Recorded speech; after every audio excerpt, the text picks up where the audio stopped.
তো বিষয়টিকে কিভাবে দেখছেন গতকালকে আপনার বক্তব্যের প্রেক্ষিতে?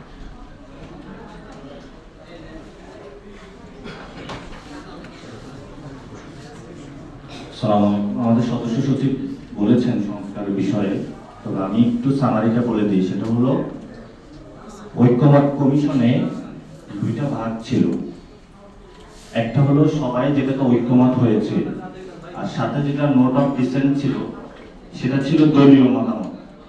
আমরা এনসিপির পক্ষ থেকে মনে করি দলীয় মতামত গণভোটে যাওয়া উচিত না।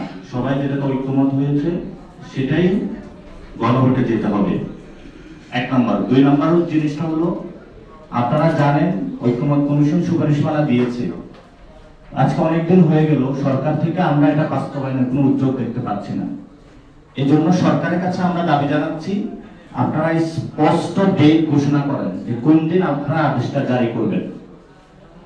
থার্ড পয়েন্টটা হলো, এই আদেশটা অবশ্যই ডক্টর ইউনূস জারি করতে হবে। এই আদেশের মধ্যে পবিত্র সনদে যদি চুপ্পু সাইন বসানোর কোনো পায়তারা করে, তাহলে বাংলাদেশের ছাত্র জনতা আবার মাঠে থাকবে এবং সেই সময়ে চুপ্পুর পদত্যাগ করতে হবে। এজন্য ডক্টর ইউনূসের কাছে আহ্বান থাকবে যে আপনি আদেশ জারি করবেন, গণঅভ্যুত্থান ছাত্র জনতা আপনাকে বসিয়েছে, এটাতে আপনি স্ট্রিক্ট থাকতে হবে। আরেকটা বিষয় যেটা আমাদের সামনে এসেছে,